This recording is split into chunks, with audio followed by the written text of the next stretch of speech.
तो स्टूडेंट राजस्थान जो कांस्टेबल भर्ती परीक्षा है उसमें लॉ से रिलेटेड कुछ टॉपिक जो हैं आपको दिए गए हैं। उसमें से जो महिला व बालकों पर जो अपराध से संबंधित है तो उसमें जो टॉपिक है महिला के विरुद्ध हिंसा, उसमें आपके 4-5 टॉपिक है।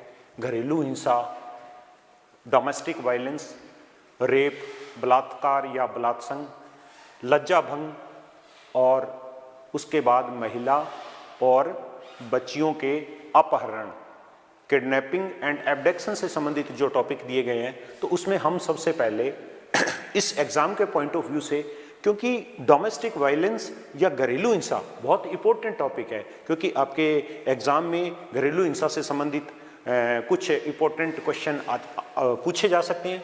तो स्टूडेंट्स, मैं आपको सबसे पहले घरेलू हिंसा के बारे में बताना चाहता हूँ। इस एक्ट का जो पूरा नाम है वो आप देख लीजिए। इस एक्ट का नाम है घरेलू हिंसा से महिलाओं का संरक्षण अधिनियम 2005। आपको इससे संबंधित क्वेश्चन पूछा जा सकता है कि महिलाओं से संबंधित घरेलू हिंसा का जो अधिनियम दिया गया है, यहां एक शब्द का आप ध्यान देंगे, यहां संरक्षण दिया गया है। तो घरेलू हिंसा से महिलाओं का संरक्षण, प्रोटेक्शन एक्ट 2005 दिया गया है। तो आपको इस शब्द पे ध्यान रखना है, घरेलू हिंसा से महिलाओं का संरक्षण अधिनियम 2005। तो आपसे ये पूछा जा सकता है कि इस एक्ट का पूरा नाम क्या है। यहां ऐसे भी लिखा जा सकता है घरेलू हिंसा से महिलाओं का निवारण, ऐसा लिखा जा सकता है निवारण। तो आपका ये निवारण नहीं है, संरक्षण है। तो संरक्षण शब्द को आप ध्यान देंगे। इसके बाद जो नेक्स्ट मैं आपको बताना चाहता हूं वो है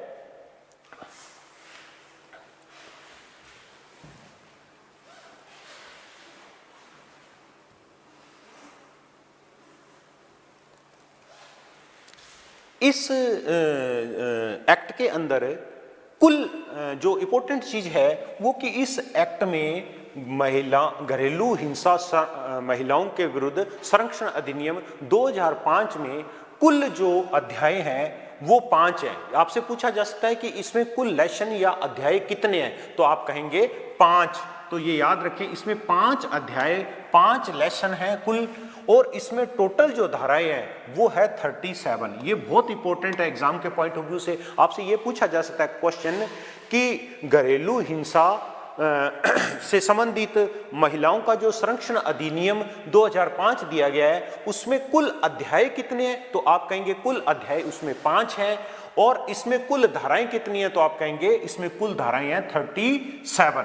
तो ये लेसन है 5 और सेक्शन या धाराएं हैं इसमें कुल 37। उसके बाद जो इंपॉर्टेंट चीज है वो ये है कि ये अधिनियमित दिनांक क्या है। अधिनियमित दिनांक का मतलब होता है कि राष्ट्रपति ने इस अधिनियम की अनुमति कब दी थी। तो ये अधिनियमित दिनांक, इसमें 2 डेट का बहुत इंपॉर्टेंट जो जिक्र आएगा। एक तो ये अधिनियम किस दिन लागू हुआ, एक इस अधिनियम को राष्ट्रपति की अनुमति कब मिली, यानी ये किस दिन राष्ट्रपति की अनुमति मिली और किस दिन ये लागू हुआ, इंप्लीमेंट हुआ। तो राष्ट्रपति की अनुमति या अधिनियमित यानी ये कानून किस दिन बना, 13 सितंबर 2005।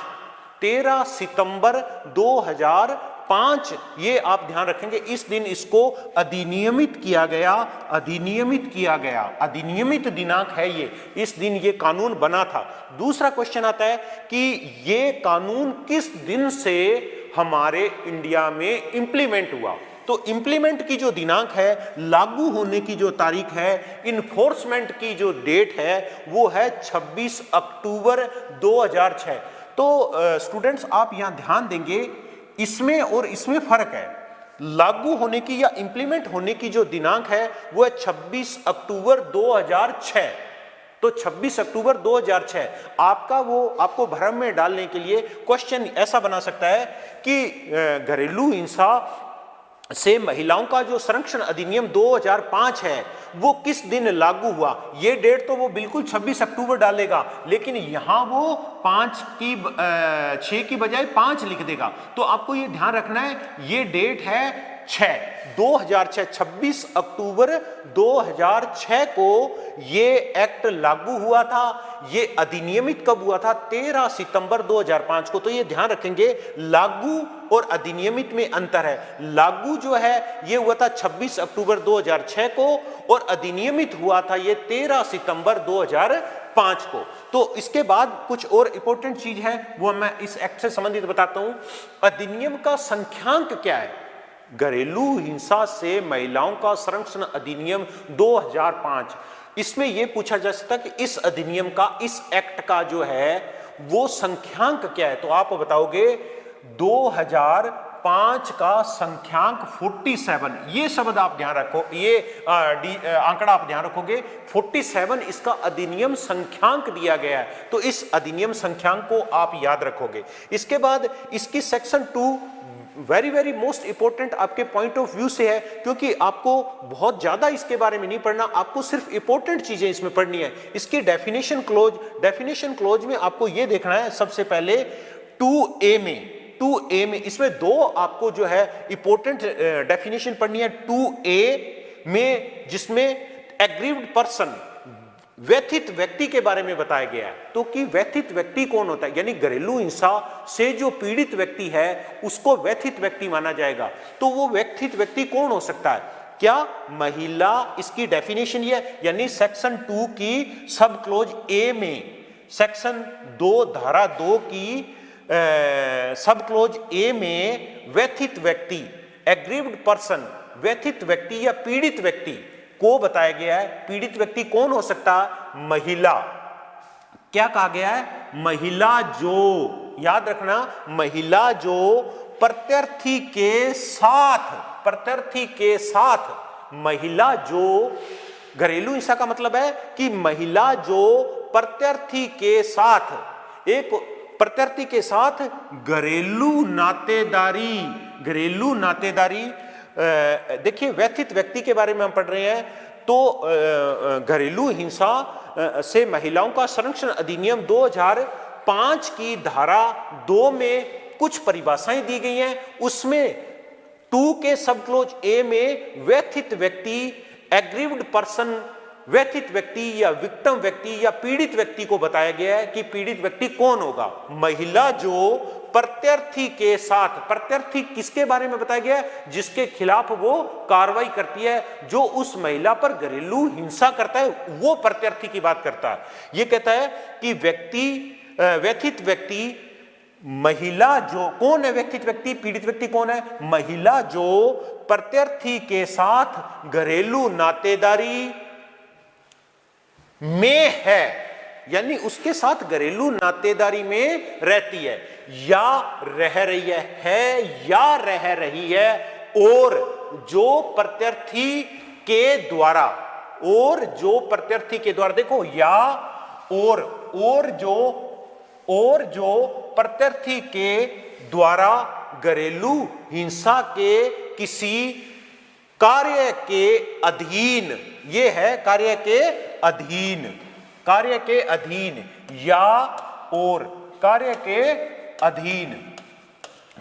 अधीन रही होने का अभिकथन करती है। वो ये कहती है कि मैं प्रत्यर्थी के साथ रही हूं और प्रत्यर्थी ने मेरे साथ कोई घरेलू हिंसा की है। तो ये इसकी परिभाषा दी गई है। तो क्या इसकी परिभाषा है? इसकी परिभाषा है कि हमें व्यथित व्यक्ति को पढ़ रहे हैं, महिला जो प्रत्यर्थी के साथ घरेलू नातेदारी में रह रही है और जो प्रत्यर्थी के द्वारा घरेलू हिंसा के किसी कार्य के अधीन रही होने का अभिकथन करती है कि मैं किसी प्रत्यर्थी के साथ रह रही हूं और उस व्यक्ति ने मेरे साथ कोई ऐसा कार्य किया है जो घरेलू हिंसा की श्रेणी में आता है।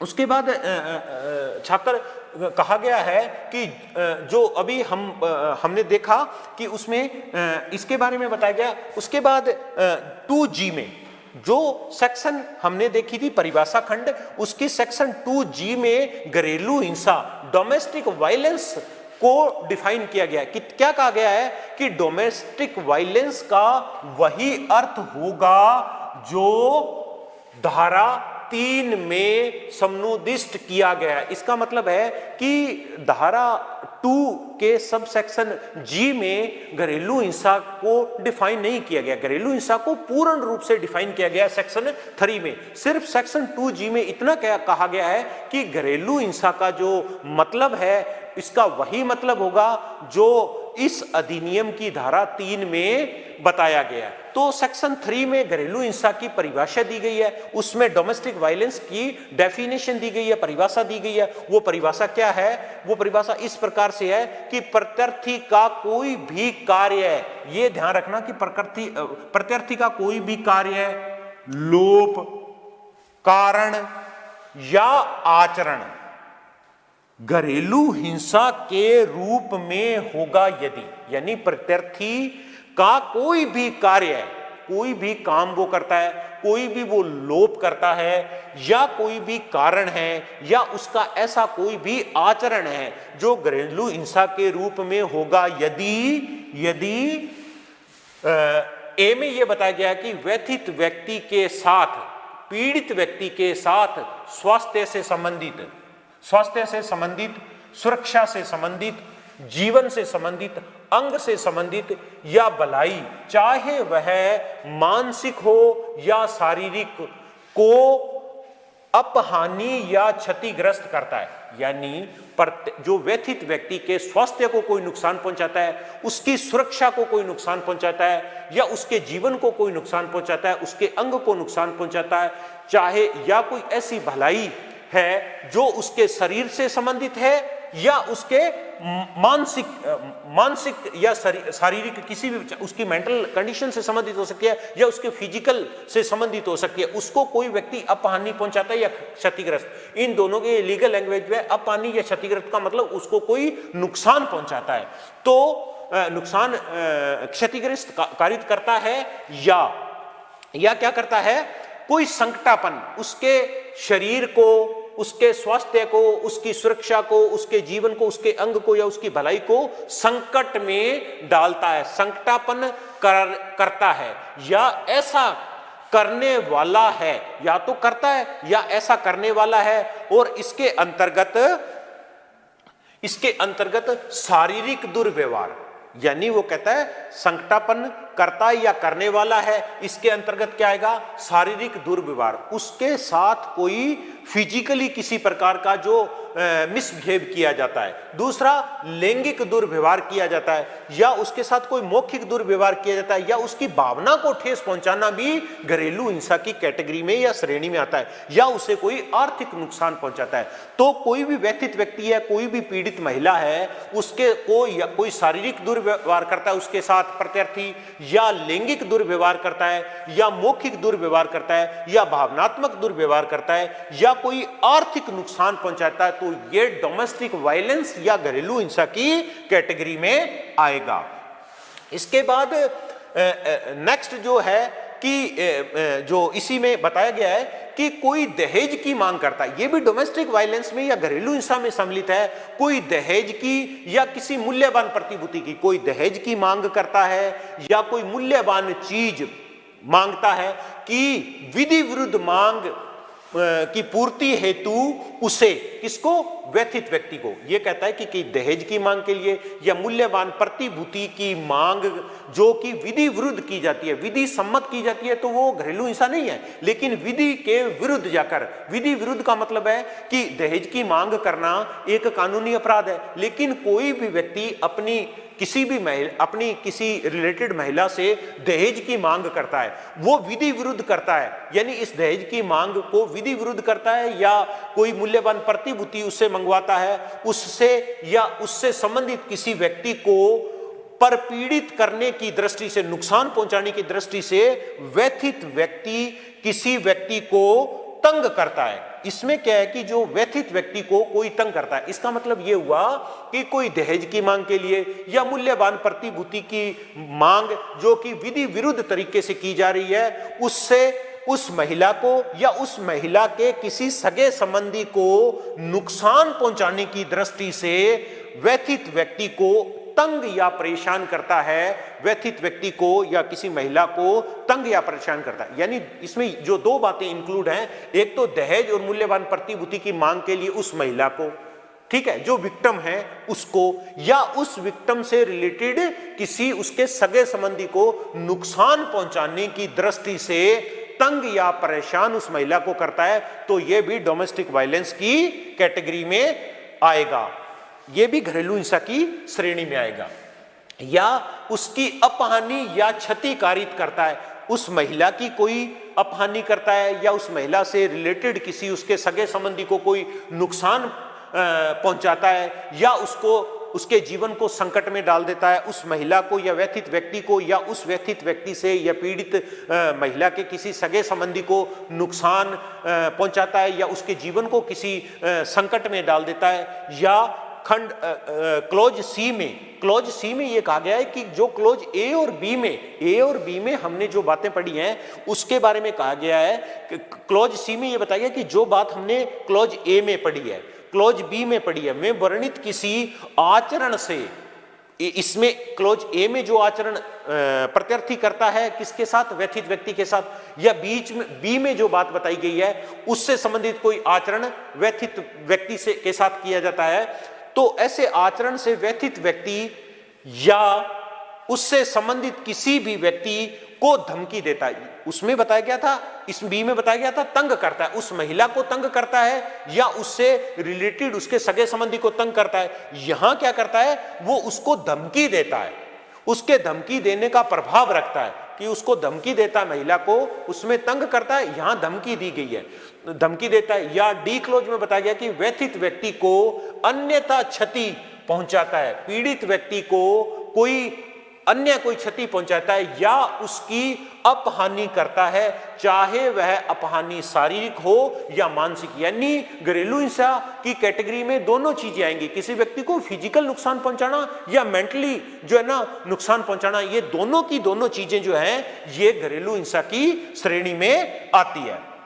उसके बाद आगे देखें तो इस एक्ट की जो सेक्शन हम देख रहे हैं 3, उसके स्पष्टीकरण एक में जो बताया गया है कि स्पष्टीकरण 1 में आपको ये चीजें बताई गई हैं। आपके एग्जाम के पॉइंट ऑफ व्यू से आपसे पूछा जा सकता है कि घरेलू हिंसा की डेफिनेशन में कौन कौन सी चीजें आती हैं, तो आपसे ये पूछा जा सकता है। तो आप ये ध्यान दें स्टूडेंट्स कि ये बताया गया है इसमें शारीरिक दुर्व्यवहार सम्मिलित है। शारीरिक, ये शब्द आप ध्यान रखना, शारीरिक दुर्व्यवहार घरेलू हिंसा में इंक्लूड है। दूसरा, लैंगिक दुर्व्यवहार, ये भी घरेलू हिंसा में इंक्लूड है।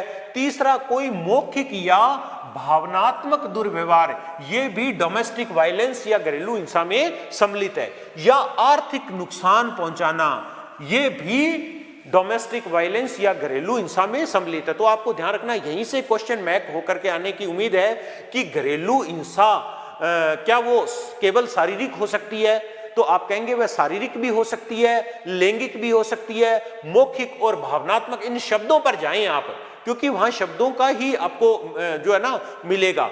और आर्थिक भी हो सकती है, तो ये घरेलू हिंसा हो सकती है। इसके स्पष्टीकरण सेकंड में, स्पष्टीकरण फर्स्ट में तो इनको डिफाइन किया गया है, ठीक है। तो उसमें बताया गया शारीरिक, लैंगिक, मौखिक, भावनात्मक या आर्थिक, इस तरीके की डोमेस्टिक वायलेंस हो सकती है, घरेलू हिंसा हो सकती है। उसके बाद स्पष्टीकरण सेकंड में 2 स्पष्टीकरण है इसमें सेक्शन 3 में। फर्स्ट स्पष्टीकरण में शारीरिक दुर्व्यवहार क्या होता है इसको डिफाइन किया गया है, और इसी में ही लैंगिक दुर्व्यवहार को डिफाइन किया गया, इसी में मौखिक या भावनात्मक दुर्व्यवहार को डिफाइन किया गया, इसी में ही आर्थिक दुर्व्यवहार को डिफाइन किया गया। तो डोमेस्टिक वायलेंस या घरेलू हिंसा इन चीजों को लेकर के हो सकती है। किसी के साथ शारीरिक कोई दुर्व्यवहार होता है तो वो भी घरेलू हिंसा है, लैंगिक दुर्व्यवहार होता है तो वो भी घरेलू हिंसा में सम्मिलित है। मौखिक या भावनात्मक दुर्व्यवहार, थोड़ा सा मैं आपको डिफाइन कर देना चाहता हूं कि भावनात्मक दुर्व्यवहार का मतलब है किसी की भावना को ठेस पहुंचाना, वो भी घरेलू हिंसा की कैटेगरी में आता है। उसी प्रकार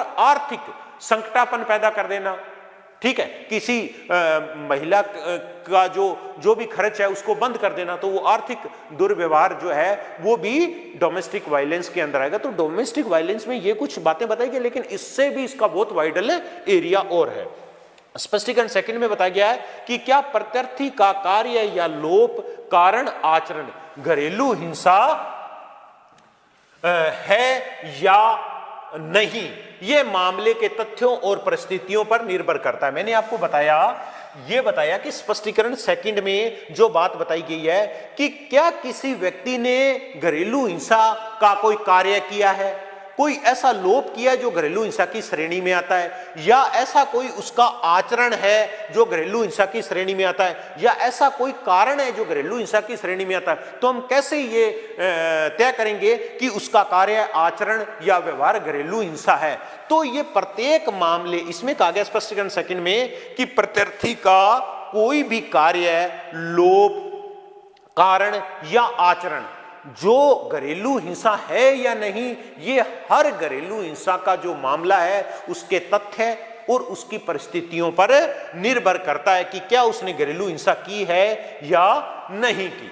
नेक्स्ट है कि मामले के तथ्य व परिस्थितियों से यह चीज उभर करके आएगी कि उसने अमुक विक्टिम के साथ, एग्रीव्ड पर्सन के साथ या व्यथित व्यक्ति के साथ घरेलू हिंसा की है या नहीं, ये उसी चीज से निकल कर के आएगा। मामले के तथ्य और परिस्थितियों को हम देखेंगे, उस पर गौर करेंगे, उससे ये चीज निकल करके आएगी कि इस अमुक प्रत्यार्थी ने घरेलू हिंसा की है या नहीं की। नेक्स्ट इसमें जो है ये आपके लिए बहुत इंपॉर्टेंट था। इसके बाद इसी एक्ट की घरेलू हिंसा के जो एक्ट है उसकी सेक्शन 8 में प्रोटेक्शन ऑफिसर या के बारे में बताया गया है। जो इसका मतलब है कि जो संरक्षण अधिकारी है, इसकी भी मुख्य भूमिका इस एक्ट में है। संरक्षण अधिकारी या प्रोटेक्शन ऑफिसर की नियुक्ति सेक्शन 8 में बताया गया। आपसे यह क्वेश्चन पूछा जा सकता है कि प्रोटेक्शन ऑफिसर या संरक्षण अधिकारी की नियुक्ति का प्रावधान घरेलू हिंसा के जो अधिनियम है का जो एक्ट है, घरेलू हिंसा से महिलाओं का संरक्षण अधिनियम 2005 जो एक्ट है उसमें संरक्षण अधिकारी या प्रोटेक्शन ऑफिसर की नियुक्ति का प्रावधान किस सेक्शन में बताया गया। तो सबसे पहले आप देखोगे कि सेक्शन 8 में उसकी नियुक्ति के प्रावधान बताए गए हैं। इसकी नियुक्ति कौन करेगी। दूसरा क्वेश्चन आपसे यह पूछा जा सकता है कि घरेलू हिंसा से महिलाओं का संरक्षण अधिनियम 2005 जो बना है, इसमें प्रोटेक्शन ऑफिसर की या संरक्षण अधिकारी की नियुक्ति किसके द्वारा की जाएगी। तो आप ये कहो, उसमें उत्तर होगा राज्य सरकार करेगी, केंद्र सरकार करेगी, जिला मजिस्ट्रेट करेगा या कोई अन्य व्यक्ति करेगा। तो आपको ये ध्यान रखना है स्टूडेंट कि राज्य सरकार उसकी नियुक्ति करेगी। किसकी? प्रोटेक्शन ऑफिसर की। संरक्षण अधिकारी की नियुक्ति राज्य सरकार के द्वारा की जाएगी। नेक्स्ट इसी में ये है कि ये नियुक्ति कहां होगी। नेक्स्ट है प्रत्येक जिले में या प्रत्येक जिले के लिए या प्रत्येक जिले में करेगी। कौन करेगी नियुक्ति संरक्षण अधिकारी की? राज्य सरकार करेगी। कहां करेगी? प्रत्येक जिले में करेगी। आगे बताया गया है कि प्रोटेक्शन ऑफिसर या संरक्षण अधिकारी किन शक्तियों का प्रयोग करेगा। संरक्षण अधिकारी उन शक्तियों का प्रयोग करेगा जो इस अधिनियम घरेलू हिंसा से महिलाओं का संरक्षण अधिनियम 2005 के द्वारा जो प्रोटेक्शन ऑफिसर को शक्तियां दी गई हैं, उन शक्तियों का वह प्रयोग करेगा। तो आपको इस एक्ट के द्वारा जो उसको शक्तियां मिली हैं, उन शक्तियों का वह प्रयोग करेगा। नेक्स्ट बताया गया है कि प्रोटेक्शन ऑफिसर जहां तक संभव हो सके प्रत्येक राज्य सरकार करेगी उसकी नियुक्ति प्रोटेक्शन ऑफिसर की, संरक्षण अधिकारी की। दूसरा, प्रत्येक जिले में करेगी।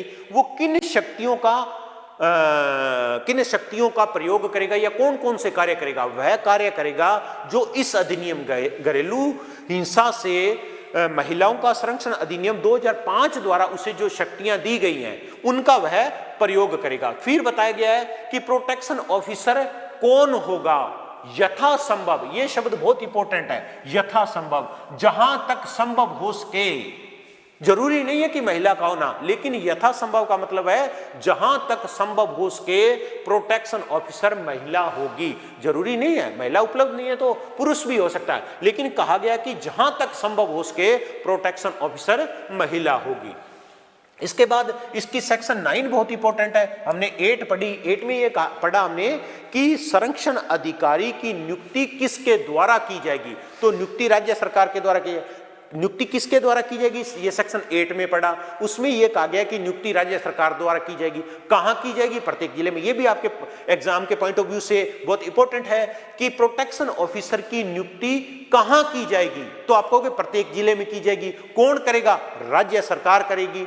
तीसरी बात ये कि वो किन शक्तियों का प्रयोग करेगा या कौन कौन से कार्य करेगा, वह प्रोटेक्शन ऑफिसर वे कार्य करेगा जो इस अधिनियम का मतलब घरेलू हिंसा से महिलाओं का संरक्षण अधिनियम 2005 द्वारा उसे जो शक्तियां दी गई हैं उन शक्तियों का वह प्रयोग करेगा और वही कार्य वह करेगा। नेक्स्ट बताया गया सेक्शन 9 में कि प्रोटेक्शन ऑफिसर के कर्तव्य और कार्य क्या होंगे।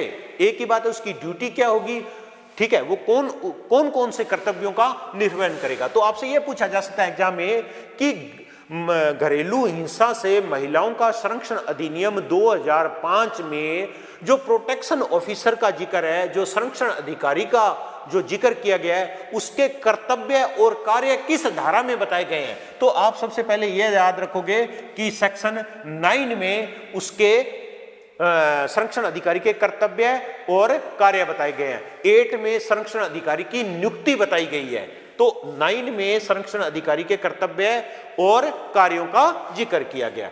इसमें जो कुछ इंपॉर्टेंट चीजें हैं इस सेक्शन में पढ़ने वाली, वो ये है कि जो ये प्रोटेक्शन अधिकारी है, संरक्षण अधिकारी है, जिसकी नियुक्ति इस अधिनियम के तहत राज्य सरकार द्वारा की जा रही है, वह क्या करेगा, वह मजिस्ट्रेट की इस अधिनियम के तहत कार्य के निर्वहन में सहायता करेगा। पहला ये टॉपिक कि ये जो प्रोटेक्शन ऑफिसर है ना, ये जो संबंधित मजिस्ट्रेट है जिसके क्षेत्राधिकार के अंदर कोई भी घरेलू हिंसा हुई है, उस मजिस्ट्रेट की इस अधिनियम के तहत कार्य करने में सहायता करेगा, उस मजिस्ट्रेट की। इसी में आगे बताया गया है, तो वह एक प्रारूप या रीति से, प्रारूप इसका फाइनल है, यानी जो घरेलू हिंसा होती है तो इस घरेलू हिंसा की जो रिपोर्ट करनी है उसके लिए एक फॉर्मेट है, एक प्रारूप बना हुआ है। उस प्रारूप में और जो उसमें रीति बताई गई है, जो उसमें मेथड या मोड बताया गया है, से घरेलू हिंसा की रिपोर्ट मजिस्ट्रेट को करेगा, एसएचओ को करेगा, कोई भी सेवा प्रदाता या उसको कहा गया है मतलब सर्विस प्रोटेक्टर, जो भी सेवा प्रदाता है को भेजेगा। तो क्या करेगा, ये जो प्रोटेक्शन ऑफिसर है ये मजिस्ट्रेट की, पहला मैंने बताया कि मजिस्ट्रेट की घरेलू हिंसा से संबंधित जो कार्य है संबंधित मजिस्ट्रेट को उसके कार्य में सहायता करेगा। दूसरा, वह उस फॉर्मेट से, उस रीति से और उस प्रारूप से वह रिपोर्ट संबंधित मजिस्ट्रेट को, संबंधित एसएचओ को और कोई भी सेवा प्रदाता है, सर्विस प्रोवाइडर है, उसको भेजेगा।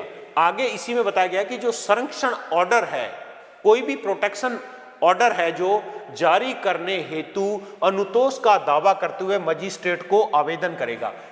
कोई विक्टिम है तो उस विक्टिम या पीड़ित या एग्रीव्ड पर्सन, जो भी कोई व्यथित है, पीड़ित है, उसके लिए कोई प्रोटेक्शन ऑर्डर है वो जारी करने हेतु, या कोई भी जो है ना उसको जारी करने हेतु उसको कोई रिलीफ मिले, इससे संबंधित मजिस्ट्रेट को आवेदन करेगा कि भी आप जो है ना घरेलू हिंसा का जो विक्टिम है, जो एग्रीव्ड पर्सन है, जो व्यथित पर्सन है, उसको प्रोटेक्शन ऑर्डर उसके संबंध में जारी किया जाए ताकि उसको ये रिलीफ मिल सके। तो मजिस्ट्रेट को वो प्रोटेक्शन ऑर्डर जारी करने के लिए आवेदन कर सकता है, करेगा। उसके बाद व्यथित को मांग करने पर, किसी के साथ घरेलू हिंसा हुई है, घरेलू हिंसा होने के बाद ही वो पीड़ित होगा, व्यथित होगा, एग्रीव्ड पर्सन माना जाएगा। उस घरेलू हिंसा से पीड़ित पर्सन की मांग करने पर वह उसे निःशुल्क विधिक सहायता, यानी उसका मामला, उसके साथ घरेलू हिंसा हुई है, अब वो अपना मामला कोर्ट में परिवाद दायर करेगी, परिवाद दायर करेगी तो उसे एडवोकेट करना पड़ेगा, एडवोकेट करना पड़ेगा तो हो सकता है उसके पास कोई भी खर्चा या पैसे ना हो तो उसका मामला कोर्ट में आगे चले। इसके लिए वह निःशुल्क विधिक सहायता फ्री जो है ना उसको कोई भी लीगल जो उसको ऐड है वो दिलवाए, उपलब्ध करवाएगा। ये भी काम प्रोटेक्शन ऑफिसर का है। तो प्रोटेक्शन ऑफिसर का ये काम भी है। Next,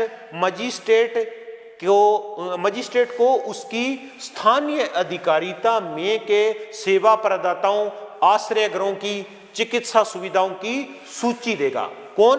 protection officer. Protection officer संबंधित मजिस्ट्रेट का मतलब जिसके एरिया में घरेलू हिंसा हुई है, जिसके यहाँ उसका मामला, घरेलू हिंसा का मामला चलना है या सुना जाना है, वो संबंधित मजिस्ट्रेट को उस मजिस्ट्रेट के जूरिस्डिक्शन के क्षेत्राधिकार के भीतर कोई भी सेवा प्रदाता है, सर्विस प्रोवाइडर है। सर्विस प्रोवाइडर का मतलब जो उसे निःशुल्क विधिक सहायता या उसके मामले को कोर्ट में पैरवी करने के लिए कोई भी एडवोकेट है, तो वो सेवा प्रदाता माना जाएगा। या जहां विक्टिम या व्यथित व्यक्ति या एग्रीव्ड पर्सन जिसके साथ घरेलू हिंसा है उसे उसके घर से किसी आश्रय गृह में रखना है, किस आश्रय गृह में रखना, उसकी उन सेवा प्रदाताओं की और चिकित्सा सुविधाओं की, जहां जहां अगर उसके साथ घरेलू शारीरिक हिंसा हुई है तो उसका कहां इलाज किया जाना है, कौन कौन से हॉस्पिटल है, इन सभी की सूची प्रोटेक्शन ऑफिसर या अपने कहें संरक्षण अधिकारी मजिस्ट्रेट को उपलब्ध करवाएगा। उसके बाद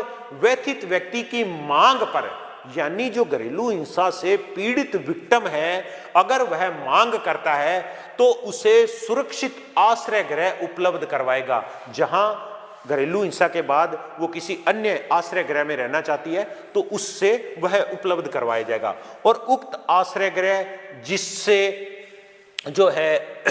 जिससे वह अपने आप को पूर्ण रूप से सुरक्षित रख सकती है, रखे जाने की रिपोर्ट अब उसे आश्रय गृह में भेज दिया, जिससे वो कोई भी जो संबंधित अधिकारी है, जैसे चाहे वो मजिस्ट्रेट है चाहे वो एसएचओ है, इनको वो रिपोर्ट देगा। यानी किस चीज की कि अमुक मांग किए जाने पर, भाई अमुक विक्टिम ने या व्यथित पीड़िता ने मांग की थी, उसको अमुक आश्रय गृह में रखवा दिया गया है। इन चीजों की, इन बातों की कि अमुक आश्रय गृह में उसे रखवाया गया है, इन चीजों की जो रिपोर्ट है वो अधिकारिताधीन या अधिकारिता रखने वाले एसएचओ को, और अधिकारिता रखने वाले एसएचओ का मतलब है जिसके एसएचओ स्टेशन हेड ऑफिसर, थाने का जो भार साधक अधिकारी होता है, उसका एक एरिया फिक्स होता है। उस एरिया के भीतर अगर कोई घरेलू हिंसा हुई है तो उससे संबंधित कोई भी अगर एफआईआर दर्ज होनी है या कोई परिवाद किया जाना है तो वो जो संबंधित थाने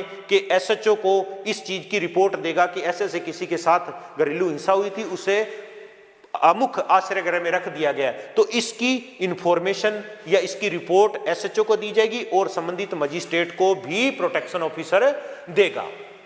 उसके बाद यदि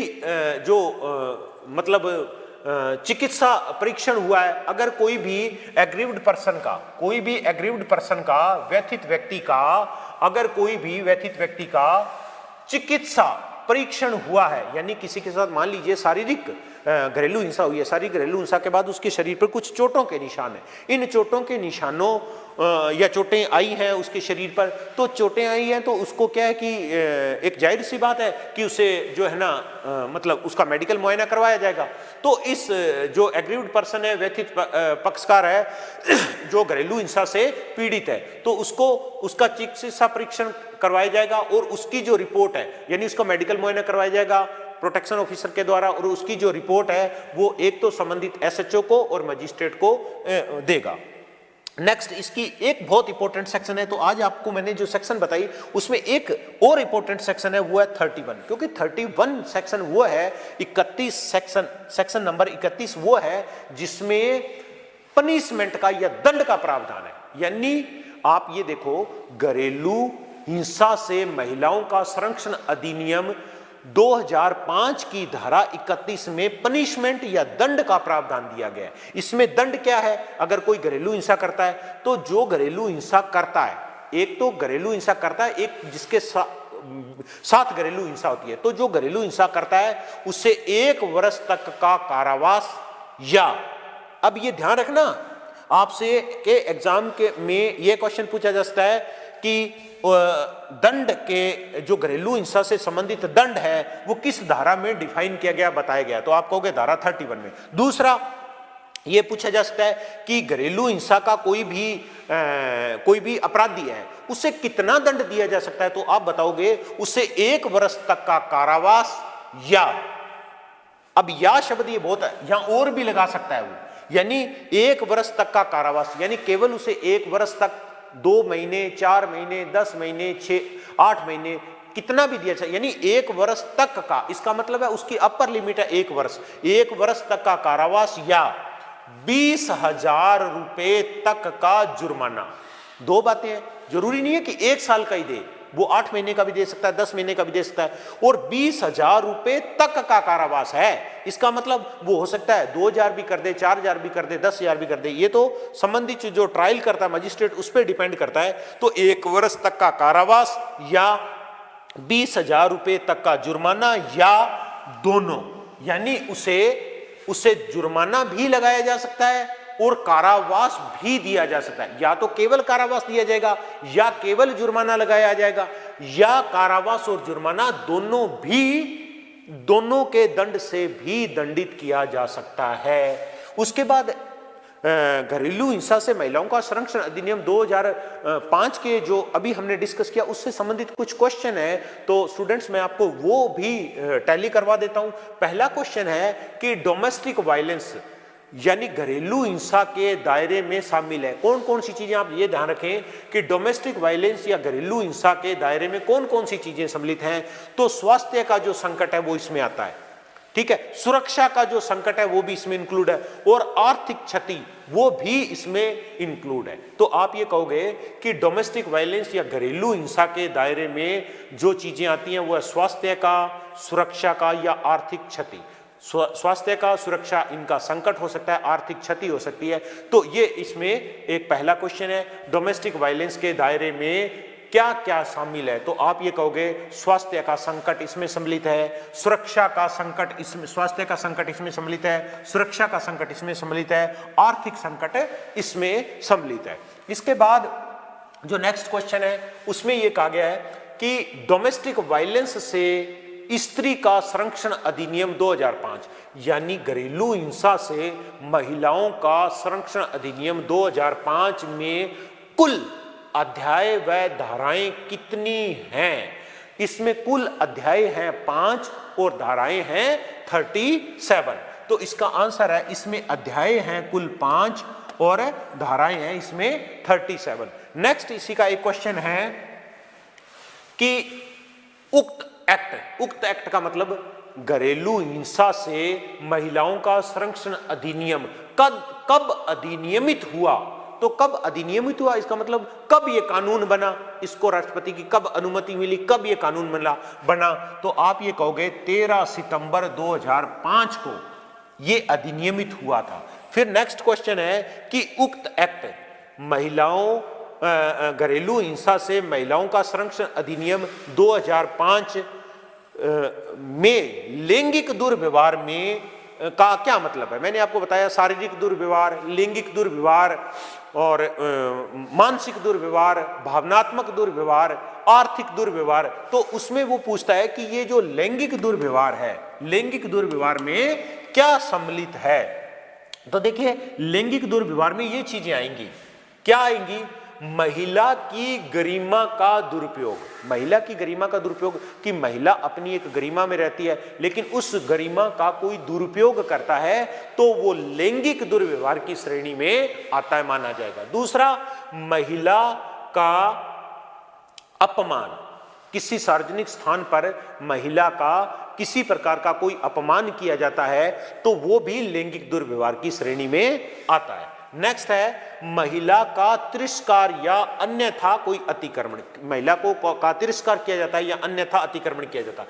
तो ये जो चीजें हैं ये लैंगिक दुर्व्यवहार की कैटेगरी में आएंगी। लैंगिक दुर्व्यवहार की कैटेगरी में ये कौन कौन चीजें हैं, महिला की गरिमा का दुरुपयोग, फिर महिला का अपमान, फिर महिला का तिरस्कार या अन्य किसी भी प्रकार का कोई अतिक्रमण है, ये लैंगिक दुर्व्यवहार की कैटेगरी में आएगा। इसके बाद क्वेश्चन आता है कि घरेलू हिंसा के मामलों में शिकायत दर्ज कौन करवा सकता है। बड़ी इंपॉर्टेंट क्वेश्चन है कि कहीं डोमेस्टिक वायलेंस हुआ है, घरेलू हिंसा हुई है, तो उसके मामले की रिपोर्ट कौन करवा सकता है?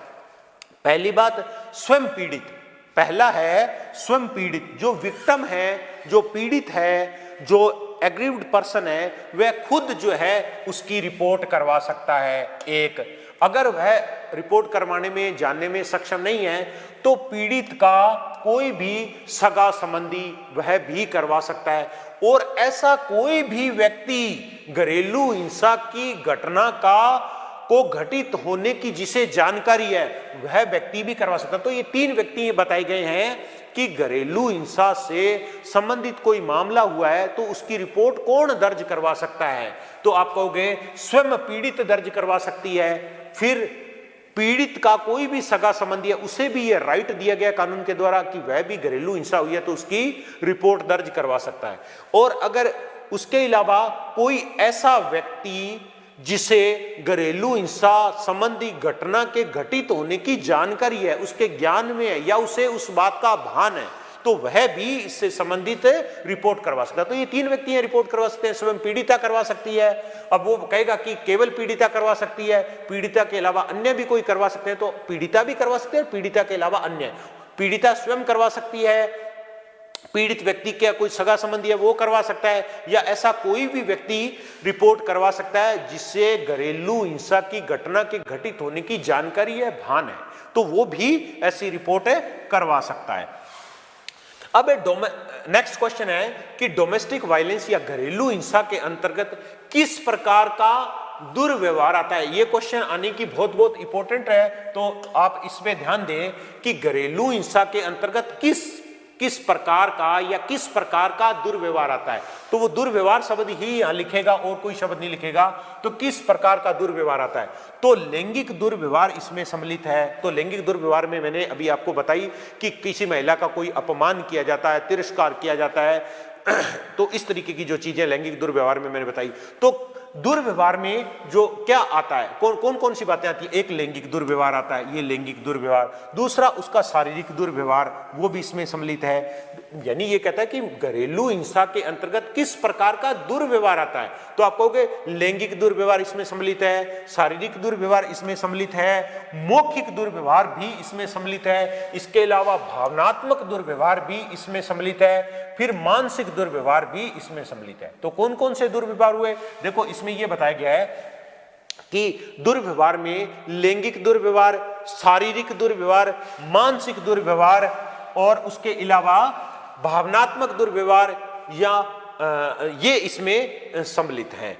तो इसके अलावा जो नेक्स्ट क्वेश्चन है वो है डोमेस्टिक वायलेंस एक्ट 2005, घरेलू हिंसा से महिलाओं का संरक्षण अधिनियम 2005 कब लागू हुआ? बहुत इंपॉर्टेंट क्वेश्चन है ये, एग्जाम के पॉइंट ऑफ व्यू से बहुत ही इंपॉर्टेंट क्वेश्चन है। ये कब लागू हुआ? ये 26 अक्टूबर, आप ये ध्यान दें, 26 अक्टूबर 2006 को लागू हुआ था।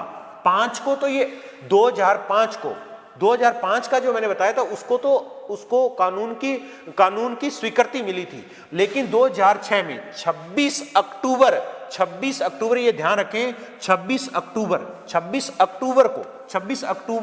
2006 को ये एक्ट क्या हुआ था? लागू हुआ था। हम यहां देख रहे हैं कि ये लागू कब हुआ था, लेकिन अगर इसकी जगह अधिनियमित आए तो इसका आंसर बदल जाएगा। लेकिन ये लागू कब हुआ था? तो 26 अक्टूबर 2006 को ये लागू हुआ था। नेक्स्ट क्वेश्चन है कि डोमेस्टिक वायलेंस एक्ट, घरेलू हिंसा से महिलाओं का संरक्षण अधिनियम 2005 में संशोधित नियमों के तहत वर्तमान में कितनी सजा का प्रावधान है? तो आप कहोगे कारावास अगर दिया जाता है तो वो है 1 वर्ष तक का, या क्या किया जा सकता है? जुर्माना अगर किसी को किया जाता है तो वो है 20,000 रुपए तक का, या क्या किया जा सकता है? ये दोनों ही हो सकते हैं, यानी उसे कारावास भी दिया जा सकता है और जुर्माना भी दिया जा सकता है। इसके अलावा जो नेक्स्ट है